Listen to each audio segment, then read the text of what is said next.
Muy bien, hermanos. Buenas tardes tengan cada uno de ustedes. Gracias por estar con nosotros nuevamente en esta transmisión que tenemos los viernes por la noche.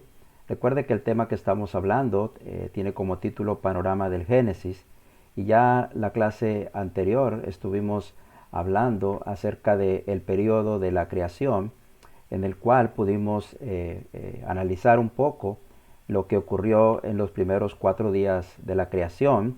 Vimos cómo en el principio creó Dios los cielos y la tierra, y aquella tierra que estaba desordenada y vacía al principio ha ido tomando su forma, ha ido tomando su orden. Vimos cómo en el primer día de la creación apareció la luz. Luego vimos en el segundo día de la creación que Dios separó las aguas de las aguas y creó la gran expansión. Luego vimos en el día tercero que aparece también la vegetación, y luego vimos en el día cuarto cómo también aparecieron el sol, la luna y las estrellas. Es decir, que todo el universo fue puesto en el lugar que debería de estar para que la vida pudiera ser sustentable, para que la vida pudiera llevarse a cabo sobre la tierra. Así que en esta segunda lección sobre la creación analizaremos ahora el quinto día de la creación. Y esto lo vamos a tener en Génesis capítulo 1, verso 20 hasta el verso 23. Dice la escritura de la siguiente manera: dijo Dios, produzcan las aguas seres vivientes y aves que vuelen sobre la tierra en la abierta expansión de los cielos. Y creó Dios los grandes monstruos marinos y todo ser viviente que se mueve, que las aguas produjeron según su género, y toda ave alada según su especie, y vio Dios que era bueno. Y Dios los bendijo diciendo: fructificad y multiplicaos, y llenad las aguas en los mares, y multiplíquense las aves en la tierra. Y fue la tarde y la mañana, el día quinto. Básicamente nosotros encontramos aquí que son creados tanto el mundo de las aves como los seres vivientes de las aguas. Ahora es interesante ver que en el verso 20, a la orden de Dios, cuando dijo produzcan las aguas seres vivientes, también incluyó las aves que vuelan sobre la tierra. Es decir, que las aves tuvieron su origen dentro del agua misma. El agua misma fue la que las produjo. Ahora estas aves deberían de volar sobre la tierra en la abierta expansión de los cielos. Acuérdense que esa expansión fue formada en el día segundo de la creación, y esa expansión prácticamente corresponde de dos partes. Uno, el que conocemos como el segundo cielo, que correspondería al cielo donde están los planetas, al universo, la expansión donde están los planetas. De hecho, ya vimos nosotros que en el día cuarto de la creación, cuando el sol, la luna y las estrellas fueron puestos en su lugar, fueron puestos, dice la escritura, en la expansión de los cielos. Pero luego vemos acá en el capítulo 1, verso 20, que también las aves iban a volar en la abierta expansión de los cielos. Tú y yo sabemos que las aves no están volando en el lugar del universo donde están ubicados los planetas o donde está el sistema solar, sino que vuelan en lo que conocemos como el primer cielo, es decir, nuestra atmósfera. Ese es el lugar donde las aves llevarían a cabo su vida, y es hasta nuestros días donde las aves existen aún. Ahora, Dios creó aquí a los seres vivientes, por eso dice de las aguas, por eso dice el verso 21, y creó Dios los grandes monstruos marinos y todo ser viviente que se mueve, que las aguas produjeron según su género. Así entonces aparece la fauna marina, y llama la atención que diga que también Dios hizo los grandes monstruos marinos. Una buena pregunta que surge aquí es: ¿a qué se refiere con estos grandes monstruos marinos? No tenemos duda que aquí están incluidos los animales de gran tamaño que conocemos que existen hoy en las aguas de los mares, como ballenas, orcas y algún otro tipo de animal así. Pero sin duda alguna estarían incluidos también aquellos animales que habitaron en los mares, de los cuales hoy ya no existen, es decir, que han quedado extintos a lo largo de la historia de la humanidad. Esos estarían incluidos aquí. Así que por medio de la paleontología, por medio de la biología y por medio de algunas otras ciencias, hermanos, que tienen que ver con los animales o con el estudio de los seres vivos, particularmente de los animales, conocemos de que hay restos, hermanos, hay fósiles de animales marinos que existieron en otro tiempo. Bueno, estos fueron creados también este día quinto, y probablemente, hermanos, están referidos aquí en estos grandes monstruos marinos. Ahora, fíjese la otra cosa que dice aquí también, y toda ave alada según su especie. Note nuevamente cómo aparece la palabra género y la palabra especie. Otra vez vemos que, como las teorías de nuestros días dicen, que hay una evolución, esto no podría ser posible, puesto que cada ave o cada ser viviente del agua iba a producir según su género o según su especie. No es el punto aquí estudiar ese tema, pero vemos claramente que esto nos enseña que la evolución no sería algo posible de acuerdo a lo que está relatado aquí en las escrituras. Ahora mire también que dice toda ave alada. También por medio de la paleontología y ciencias como esas, se ha podido descubrir, hermanos, grandes fósiles o fósiles de grandes aves también que en algún momento existieron y que hoy ya no tenemos más. Desde luego, hermanos, que estas fueron creadas también este quinto día de la creación y también se han extinto a lo largo de la historia de la humanidad aquí, hermanos, en la tierra. Ahora, note también que se dice aquí que todo esto que Dios creó era bueno. Cada día que va pasando, Dios va viendo que es bueno. Ya dijimos que esa frase lo que significa es que era bueno para el propósito que Dios los creó. Ahora, todo esto que va siendo bueno es porque se va a llegar al punto en el día sexto donde Dios va a crear al hombre, que será la máxima expresión de su creación, la corona de la creación, y todo esto servirá para revestir esta tierra que Dios creó para el hombre. Ahora, note lo que dice el verso 22, y Dios les bendijo diciendo, fructificad y multiplicaos. Esta es la primera vez que aparece esta frase aquí en el Génesis. Estos son los primeros seres vivientes que van a tener que fructificarse y multiplicarse de la misma manera, hermanos, o en cierto sentido casi de la misma manera como también sucedió con las aves, aunque con las plantas, hermanos, según el tercer día de la creación, solamente que en el caso de las plantas, bueno, Dios puso en ellas semilla, puso semilla y puso también fruto para que diera semilla y a partir de esa semilla entonces se iba a reproducir lo que está siendo creado. De esa manera, como fue allá en el día tercero, también será en el día quinto. Pero ahora será diferente. Estos mismos se tienen que autoproducir, se tienen que fructificar, se tienen que multiplicar. Obviamente bajo las condiciones que cada uno de estos seres tiene fisiológicamente para llevar a cabo su reproducción. Ahora, entendemos entonces que en este quinto día de la creación, entonces fueron creados los seres vivientes de las aguas, fueron creadas las aves que nosotros vemos en los cielos y también dice los grandes monstruos marinos. Y todos recibieron el calificativo de buenos y también la orden de fructificarse, de multiplicarse y de llenar la tierra. Ahora, algo que tenemos que entender aquí es que lo que la escritura está diciendo, cuando dice también llenad las aguas de los mares y multiplíquese las aves en la tierra, debemos dar por hecho que no fue que Dios haya creado solamente un par de cada especie o de cada género. Es posible que haya creado gran cantidad de peces para llenar los mares y gran cantidad de aves que estarían llenando el cielo donde vuelan las aves. Entonces esto nos queda claro aquí que Dios, hermanos, en su infinito poder hizo esta creación en el quinto día de esa manera tan poderosa. Pero luego pasamos, hermanos, a el día siguiente de la creación, el sexto día de la creación. Y ese sexto día de la creación está relatado en el capítulo 1, verso 24 hasta el verso 28. Y obviamente este sexto día de la creación está dividido en dos partes. Uno es la creación del reino animal y la otra la creación del hombre. Primero nos relata la creación del reino animal. Veamos el verso 24.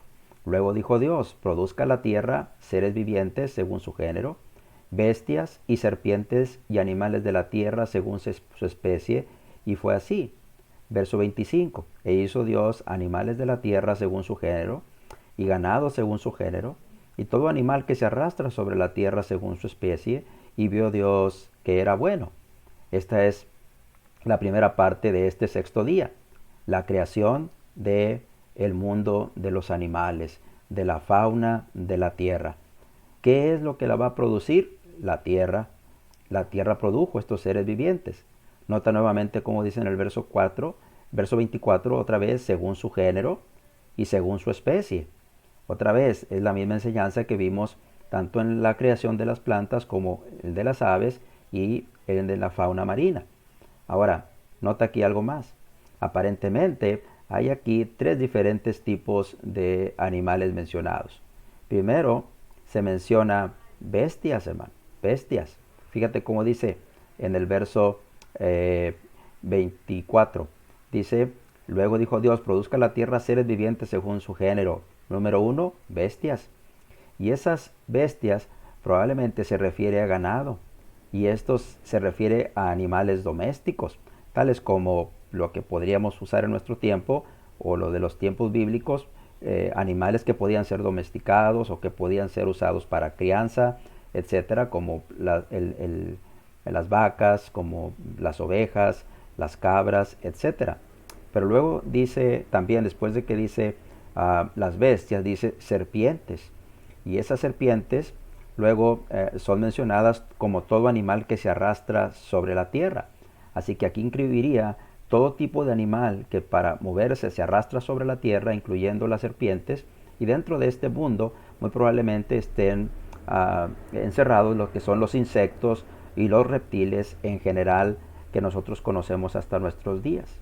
Y luego usa la frase animales de la tierra y muy probablemente eso se refiere a todo tipo de animales salvajes. Ahora, nuevamente, y vio Dios que era bueno. Así que entonces, hermanos, la tierra es lo que produce en este sexto día de la creación a los seres vivientes del mundo animal, a la fauna terrestre, hermano, dividida en estas tres categorías, pero todo según su género, todo según su especie y todo tiene el calificativo de bueno, es lo adecuado, es lo que sirve para el propósito de Dios, lo que sirve para el propósito de la vida aquí en la tierra. Ahora, enseguida de eso, hermanos, pasamos nosotros ahora a la segunda parte de la creación y esto obviamente corresponde a la parte más importante de este sexto día de la creación del ser humano. Y dice el verso 24 y verso 25. Verso 24. Verso 24 y verso 25 entonces es lo que se refiere al mundo animal.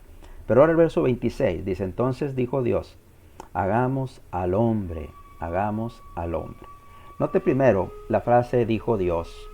Dios ya habíamos visto que se refiere a Elohim y que es una palabra plural, por lo cual, hermanos, cuando leemos después la frase hagamos al hombre a nuestra imagen, dichas en plural, entonces sabemos que aquí está hablando de la deidad completa que está entrando en acción para llevar a cabo la creación, particularmente también la creación del hombre. Ahora, fíjate en esto, hermano. ¿Sí? Algunos han llegado a decir aquí que en este verso 26 Dios está hablando con los ángeles. Pero nunca los ángeles son vistos en las escrituras, hermanos, como creadores. Así que sería muy difícil que aquí estuviera hablando de ángeles. Más bien por las escrituras podemos saber que la deidad, la naturaleza divina, está compuesta de tres personas o tres personalidades, como usted le quiera llamar, para que lo podamos entender. Y una de ellos es el Padre, otro es el Hijo y otro es el Espíritu Santo. Cada uno con voluntad y con personalidad propia, y cada uno de estos en las escrituras aparecen como creadores. Eso lo vimos en la clase anterior. Así que aquí cuando dice hagamos al hombre a nuestra imagen, conforme a nuestra semejanza, podemos ver claramente, hermanos, que es la deidad completa la que está involucrada en estos 6 días de la creación, incluyendo el día que el hombre y la mujer fueron creados. Ahora, fíjate aquí, hagamos al hombre, dice. Y aquí la palabra hombre es Adán. Adán aquí, hermanos, es una referencia al ser humano, porque ese hombre, según dice aquí el verso 26, hermanos, Dios dijo, hagamos al hombre a nuestra imagen, conforme a nuestra semejanza, y luego dice en el verso 27, y creó Dios al hombre a su imagen, a imagen de Dios los creó, varón y hembra los creó. Por lo tanto, aquí, hermanos, este Adán del que está hablando aquí, o este hombre del que está hablando aquí, no se refiere exclusivamente al sexo masculino, sino que se refiere, hermanos, a varón y hembra.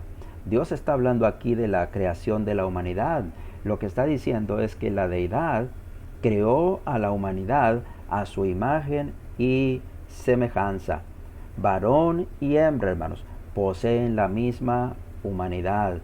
Ninguno de los dos, ni el hombre ni la mujer, es superior el uno al otro. La humanidad es exactamente la misma. Ahora, cuando nosotros vamos al resto del relato de la creación, tanto del hombre como la mujer, tenemos que ir al capítulo 2 y verso 7 para entender cómo fue creado el hombre, el varón. Dice: entonces Jehová formó al hombre del polvo de la tierra y sopló en su nariz aliento de vida, y fue el hombre un ser viviente. En primer lugar, tenemos que el varón, hermanos, fue formado del polvo de la tierra. Y es bien interesante, hermanos, que la palabra formó, que está aquí en Génesis 2.7, es la palabra hebrea yatzar, que significa moldear o dar forma. Decir que fue del polvo de la tierra quiere decir que del polvo de la tierra es que se produjo el cuerpo, la figura que tiene la humanidad. Así que Dios formó al varón del polvo de la tierra. Pero solamente al haberlo formado del polvo de la tierra era solamente su cuerpo. Entonces en su nariz sopló aliento de vida, y entonces es que el hombre fue un ser viviente. Algunos ven aquí como que es el momento en que Dios le está proveyendo al hombre de su alma, de su espíritu. Otros ven aquí, hermanos, como que simplemente se trata de la vida misma. Y es muy probable, al menos en la apreciación personal, sin ser dogmático en eso, que aquí se esté refiriendo a ese caso. A solamente que Dios le dio esa vida al hombre para que pudiera ser un ser viviente. Porque cuando vamos nosotros al relato de el diluvio, encontramos que cuando Dios dice lo que iba a hacer y lo que hizo contra todos los seres que había en la tierra, incluyendo los animales, dice que murió todo ser viviente en que había aliento de vida, y eso estaba incluyendo a los animales también. Entonces es muy probable que aquí en primera instancia se refiera a que llegó el hombre a tener vida, a ser un ser viviente. Antes es solamente el cuerpo formado del polvo de la tierra. Sin embargo, esto no quiere decir que el hombre no posea un alma. De hecho, la posee. ¿En qué momento se lo dio? Bueno, probablemente sea aquí también, cuando pasó eso. Sin embargo, lo que quiero que vea primero que todo aquí es cómo llegó a existir el varón. Fue formado del polvo de la tierra, y Dios le dio la vida a ese cuerpo que formó del polvo de la tierra.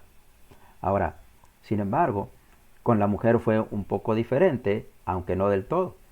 En Génesis capítulo 2, verso 21 y 22 se relata cómo es que la mujer fue creada. Entonces Jehová dice, verso 21, Génesis 2, 21, Jehová Dios hizo caer en sueño profundo sobre Adán, y mientras éste dormía tomó una de sus costillas y cerró la carne en su lugar, y de la costilla que Jehová Dios tomó del hombre hizo una mujer y la trajo al hombre. Entonces la mujer surgió de una de las costillas del hombre. Pero el hombre ha sido tomado del polvo de la tierra. Por eso la mujer, siendo hecha del mismo material del que fue hecho el hombre, también fue hecha del polvo de la tierra en ese sentido. Así que entonces tenemos en este sexto día de la creación que se creó el mundo de los animales, pero también se creó al hombre. Ahora, algo muy interesante que vemos aquí es que dice que fueron creados, vamos nuevamente a Génesis capítulo 1, versos 26 y 27. La deidad dijo: hagamos al hombre a nuestra imagen, conforme a nuestra semejanza. Y en el verso 27 dice que la deidad creó al hombre, a la humanidad, a la imagen de Dios lo creó. Varón y hembra los creó. Así que el hombre y la mujer fueron creados a la imagen de Dios. Ahora, ¿qué se refiere esto de haber sido hechos a la imagen y semejanza de Dios? ¿Significa esto que Dios tiene una figura como la nuestra? ¿Significa que Dios tenga un cuerpo físico como el nuestro? No. No se refiere a una imagen física aquí definitivamente, porque otros pasajes de las Escrituras nos ayudan a entender que no puede ser así. Juan capítulo 4, verso 24, por ejemplo, nos enseña que Dios es espíritu. También Lucas 24:39 Jesús dijo, un espíritu no tiene carne ni huesos. Así que, entonces, ¿a qué se refiere el hecho de haber sido el hombre formado a la imagen y semejanza de Dios? Hay al menos 5 cosas diferentes en las que nosotros fuimos hechos a la imagen de Dios. Por ejemplo, somos hechos a su imagen y semejanza espiritual. No somos solamente un cuerpo físico, como lo son los demás seres creados, sino que nosotros tenemos espíritu en nosotros. Tenemos una parte espiritual, tenemos alma, tenemos espíritu, tenemos algo que los animales no tienen.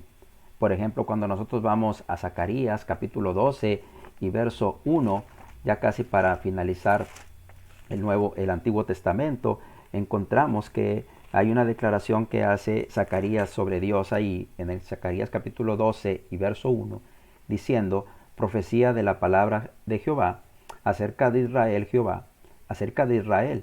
Jehová que extiende los cielos, aquí pone a Dios como creador, y funda la tierra, y forma, nota esto, el espíritu del hombre dentro de él, ha dicho. Jehová es el que formó y es el que forma el espíritu del hombre, dice, dentro de él. Así que Dios es espíritu y nos participó, nos hizo a su imagen y semejanza espiritual porque nos dio esa parte espiritual también a nosotros. Pero no solamente hemos sido hechos a imagen y semejanza de Dios en lo espiritual, sino también en lo intelectual. El hombre es el único de los seres creados que puede discernir, que puede aprender, que puede crear. El hombre la humanidad es el único ser que ha podido desarrollar el conocimiento, que ha podido crear cosas, que ha podido avanzar paulatinamente a lo largo de toda su historia. Nunca vamos a ver nosotros a los animales haciendo esto. A lo más que los animales han podido llegar es a adaptarse a diferentes tipos de climas o diferentes tipos de situaciones que se viven en este mundo. Pero el hombre es capaz de discernir las cosas, de aprender, de crear, ha desarrollado el conocimiento, ha creado un sinfín de cosas a lo largo de toda la historia que tiene en este mundo. Pero también, hermanos, somos hechos a imagen y semejanza de Dios en lo moral. Solamente el hombre puede distinguir perfectamente entre el bien y el mal. Puede ser que una persona nunca haya escuchado de Dios, nunca haya leído la Biblia. Tal vez esa persona vive en una comunidad completamente alejada de todo el mundo civilizado. Pero en realidad en la mayoría, si no es en que todas las culturas del mundo, hermano, ¿sí? Una persona entiende, por ejemplo, que no puede asesinar a otra persona o que no puede robar a otra persona. De hecho, hermanos, la Biblia nos dice que el hombre es el que tiene esa capacidad de discernir entre el bien y el mal. Por lo tanto, el hombre se hace responsable de pecado por tener esa capacidad moral que le permite saber qué es bueno y qué es malo. También el hombre ha sido hecho imagen y semejanza de Dios en cuanto a el asunto de gobernar. Dios es soberano y al hombre también, hermano, lo hizo señorear sobre la creación. Y la última cosa también es que hemos sido hechos a imagen y semejanza de Dios, en que Dios nos participó de su inmortalidad. El predicador, el Eclesiastés, dijo que Dios ha puesto eternidad en el corazón nuestro.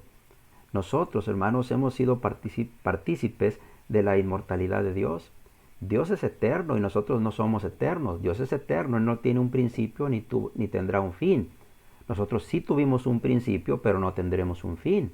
Porque cuando muéramos, si es que Cristo no viene antes, bueno, nuestro cuerpo será puesto en una tumba y se desgastará, tal vez hasta convertirse en polvo. Pero nuestra alma quedará viva porque por ser seres espirituales también, Dios nos ha hecho también inmortales. Por eso es que Pablo dice en 1 de Tesalonicenses 5:23 que todo nuestro ser, espíritu, alma y cuerpo debe ser guardado irreprensible hasta la venida del Señor. Así que el Dios hizo al hombre a su imagen y semejanza. Su imagen y semejanza espiritual, intelectual, moral, gubernamental e inmortal. Tal vez pueda haber alguna otra cosa que a mí se me esté escapando aquí, pero creo que eso es la mayoría de las cosas en las que nosotros hemos sido hechos a imagen y semejanza de Dios. Ahora, nosotros también, hermanos, recibimos la misma orden: fructificar, multiplicar y llenar la tierra. Así que eso lo encontramos, por ejemplo, en el verso 28, y los bendijo Dios, y les dijo: fructificaos, multiplicaos, llenad la tierra, sojuzgadla. Ahí está el señorear sobre la creación, señorear en los peces del mar, en las aves, en todas las bestias que se mueven sobre la tierra, reinar sobre toda la creación. Y luego en el verso 29 y 30 tenemos que la vegetación es dada al hombre para su alimento. En el verso 29 dice: y dijo Dios: he aquí que os he dado toda planta que da semilla, que está sobre toda la tierra, y todo árbol en que hay fruto y que da semilla os serán para comer. Así que aparentemente el hombre solo podía comer vegetales aquí. Pero luego en el verso 30 también tenemos: y a toda bestia de la tierra, y a todas las aves de los cielos, y a todo lo que se arrastra sobre la tierra en que hay vida, toda planta verde le será para comer. Y luego dice: y fue así. Entonces tenemos aquí que tanto la vegetación fue dada como alimento, del hombre, como alimento del resto de los seres vivos, del resto de los animales, para nuestro sostenimiento. Y fue así. Ahora leemos en el verso 31: y vio Dios que todo lo que había hecho, y he aquí que era bueno en gran manera, y fue la tarde y la mañana, el día sexto. Nuevamente esto tiene el calificativo de bueno. Ahora piense por un momento. Esto que Dios está calificando aquí como bueno incluye al hombre que ha creado. Bueno, ese hombre, estimado oyente, fue creado sin pecado. Y esto es lo mismo que dice Eclesiastés capítulo 7, verso 29. He aquí que Dios hizo a los hombres rectos, pero ellos buscaron muchas transgresiones. Dios, hermanos, no pudo haber creado al hombre y no puede crear al hombre con pecado, porque esto no encajaría en su naturaleza santa que Dios tiene, en su naturaleza buena. Por lo tanto, la idea de un pecado original no existe. Los hombres no nacemos con pecado en ningún sentido. Por eso es bueno leer Eclesiastés 7:29, cuando Salomón, el sabio, el predicador, dice: he aquí que Dios hizo a los hombres rectos, pero ellos son los que han buscado muchas transgresiones. Es cierto que Romanos capítulo 5, verso 12, dice que el pecado entró en el mundo por un hombre, y por el pecado la muerte, y así la muerte pasó a todos los hombres. Pero luego aclara Pablo diciendo: por cuanto todos pecaron. Lo que realmente nos separa de Dios es el pecado que practicamos, porque no hay tal cosa como un pecado heredado. Ahora, mire algo más. Ahora entramos al capítulo 2. ¿Y qué encontramos en el capítulo 2? Bueno, en el capítulo 2, hermanos, los primeros 3 versículos encontramos que Dios reposó el día séptimo. Fueron pues, dice, acabados los cielos y la tierra y todo el ejército de ellos, y acabó Dios en el día séptimo la obra que hizo, y reposó el día séptimo de toda la obra que hizo. Aparentemente, hermanos, aquí lo que está pasando es que Dios en el día séptimo pudo contemplar todo lo que había creado, y se quedó, hermanos, maravillado de toda esa creación hermosa que había llevado a cabo. Por eso es que dice que reposó. El reposo aquí no tiene que entenderse, hermanos, como que Dios estaba cansado de haber hecho esto, sino tiene que entenderse primero como un momento en que Dios está contemplando todo lo que hizo, la grandeza de todo lo que hizo. Pero por otro lado también, hermanos, significa aquí que Dios dejó de crear cosas. Y es que después de que la última cosa fue creada, Dios ya dejó de crear todo, hermanos. No ha creado nada más. Por eso dice que reposó de toda la obra que hizo. No hubo otra creación más aquí. Así que bendijo Dios el día séptimo, dice, y lo santificó, porque en él reposó de toda obra que había hecho en la creación. Aquí, hermanos, este verso 3 no significa que desde este tiempo las personas empezaron a guardar el sábado, o que Dios estaba mandando aquí que se guardara el sábado. No, porque en el resto del relato del Génesis nunca vamos a ver a los patriarcas haciendo esto. No va a ser sino hasta en el tiempo de Moisés, cuando a través de la ley es dado el mandamiento expreso y específico, con un propósito específico a los israelitas que habían salido de Egipto para empezar a guardar el sábado. Dios mencionó que también como referencia a lo que Él hizo el día séptimo de la creación, pero no quiere decir que desde aquí empezó Dios a mandar que se guardara el sábado. Ahora, ¿qué tenemos en el resto del capítulo 2? Bueno, algunos ven el capítulo 2, verso 4 en adelante como otra creación, pero esto no es así. En realidad el capítulo 2 no es independiente del capítulo 1. Es una continuación más bien que nos da un agregado que añade detalles que no fueron dichos en el capítulo 1 respecto a los 6 días que duró Dios llevando a cabo su creación.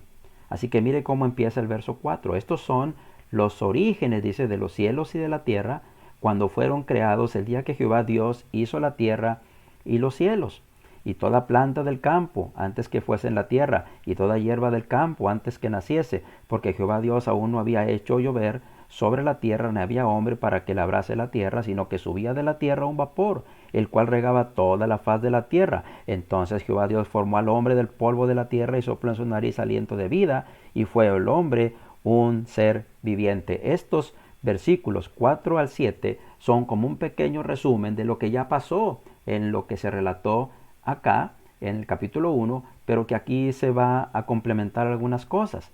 En primer lugar, aquí tenemos el primer Toledot. Fíjese, por eso dice, estos son los orígenes. Acuérdese que la palabra Toledot significa eso también, orígenes. Ahora, ¿qué Toledot es este? Es el Toledot de los cielos y de la tierra. ¿Cuál es el personaje central aquí? Es Jehová.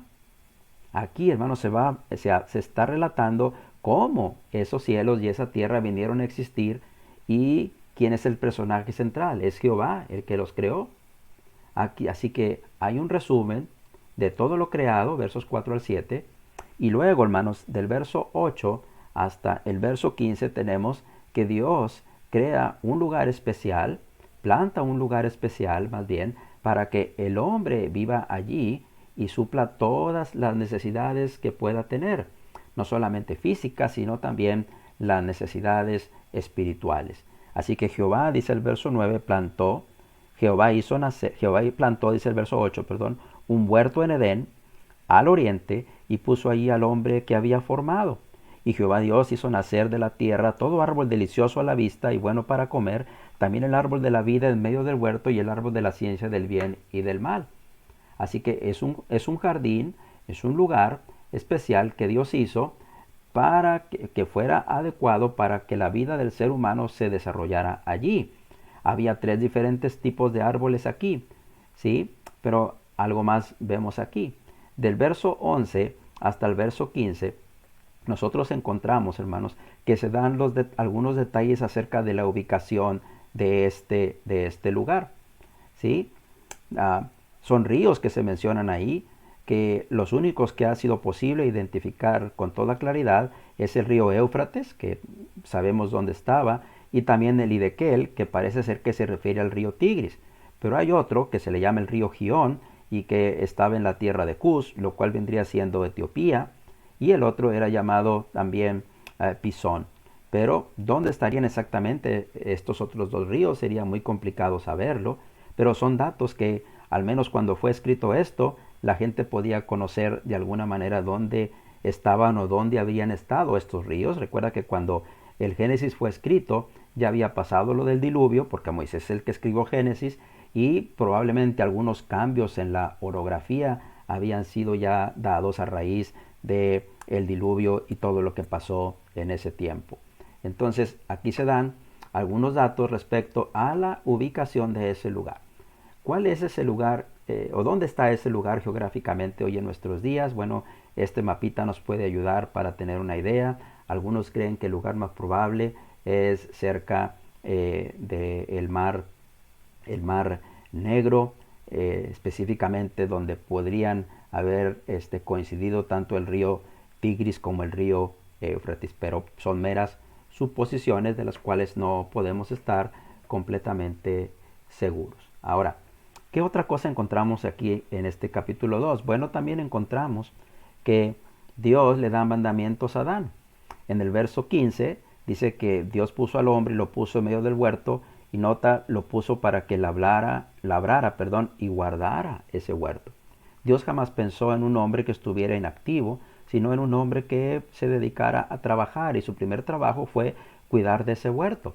Pero luego en el verso 16 le mandó Jehová al hombre diciéndole que de todo árbol del huerto podía comer, mas del árbol de la ciencia, del bien y del mal no iba a comer, porque el día que de él comiera ciertamente morirás, dice el verso 17. ¿Sí? Entonces Dios, hermanos, empezó a dar mandamientos aquí, mandamiento para trabajar, pero también un mandamiento que tenía que ver directamente con la obediencia a Dios.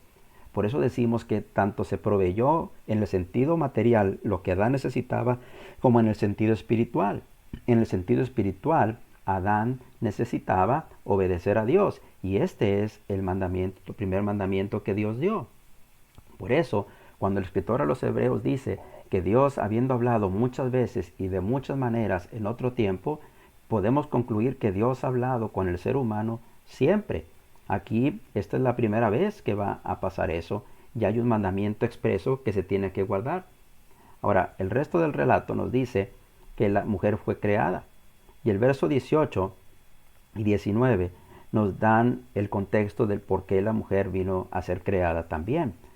Y Jehová Dios dijo, verso 18, no es bueno que el hombre esté solo, le haré ayuda idónea para él. Dos cosas son distinguidas aquí. La primera es que el hombre es un ser social, fue creado para socializar, y la segunda es que el hombre siempre necesitará de una ayuda idónea. Entonces, Jehová Dios formó de la tierra, Jehová Dios formó pues de la tierra toda bestia del campo, toda ave de los cielos, y los trajo a Adán para que viese cómo los habría de llamar. Y todo lo que Adán llamó a los animales vivientes, ese es su nombre. Aquí también Adán, hermanos, es puesto a trabajar usando su intelecto. Note que Adán tenía que pensar cómo llamar a los hombres. Esto nos da la idea de que ya empezó a existir un lenguaje y el razonamiento humano estaba funcionando plenamente en este ser que había sido creado. Ahora, luego dice el verso 20, y puso a Adán el nombre, pero también dice que no se halló ayuda idónea para él. ¿Significa esto entonces que Dios no sabía que cuál era exactamente lo que Adán necesitaba? No. Más bien esto, en realidad lo que nos enseña es que Dios puso al hombre para que trabajara, y a través de ese trabajo el hombre no podía realizarse realmente. Tal vez lo hizo para que Adán se diera cuenta que no era en el trabajo donde él podía encontrar la compañía que realmente él necesitaba. Entonces en el verso 21 al verso 22, entonces sucede la creación de la mujer, como ya lo vimos anteriormente. Cuando ésta es creada, entonces es traída hasta el hombre, según el verso 22. Y luego en el verso 23, entonces dijo Adán, esto es ahora hueso de mis huesos, carne de mi carne, y esta será llamada varona, porque del varón fue tomada. Entonces aquí la humanidad se completa. Aquí varón y hembra existen, los cuales forman ese Adán que fue mencionado allá en Génesis 1, 26 y 27. Entonces el nombre o la palabra Adán es usada en un sentido general para referirse a la humanidad completa, pero acá en el capítulo 2 es para referirse específicamente al varón. Y luego será creada la mujer, a la que él llamó varona. Y en la última declaración del capítulo 2, versos 24 y 25, está la primera declaración sobre el matrimonio. Por tanto, dijo Adán, dejará el hombre a su padre y a su madre, y se unirá a su mujer, y serán una sola carne. Y estaban ambos desnudos, Adán y su mujer, y no se avergonzaban. ¿Qué encontramos aquí? Bueno, lo que encontramos aquí, hermanos, es el establecimiento del matrimonio. Hay muchas cosas que se podrían decir sobre el matrimonio aquí, pero quiero decirle que aunque aquí es Adán el que lo declaró, Jesús en su ministerio, en Mateo capítulo 19, declaró que fue Dios, hermano, el que realmente puso en la mente de Adán que Adán dijera esto, y para Jesús esta declaración era la declaración que marcaba el inicio de la institución llamada matrimonio. Así que de esta manera es que podemos llegar al final de los 6 días de la creación. Quiero terminar diciéndole esto. ¿Qué es la principal enseñanza que obtenemos aquí? Bueno, al igual que la clase anterior, la enseñanza fundamental es el poder creativo de ese Dios nuestro. Dios fue capaz de crear este mundo y todo lo que en él hay, incluyéndonos a nosotros los seres humanos, con su palabra solamente, de acuerdo a la declaración que también leímos en Hebreos capítulo 11 y verso 3. Bueno, ese ser omnipotente, ese ser todopoderoso, no está lejos de nosotros. No está lejos de nosotros porque dice Pablo que en Él nos movemos, existimos y somos. Y Él, hermano, nos ha puesto en este lugar llamado tierra con el propósito de que le busquemos y estemos cerca de Él. Si usted no conoce a Dios, es tiempo de que vaya a su sagrado libro para que le conozca y pueda entender la grandeza de ese Dios todopoderoso. Dios le bendiga y gracias nuevamente por su atención.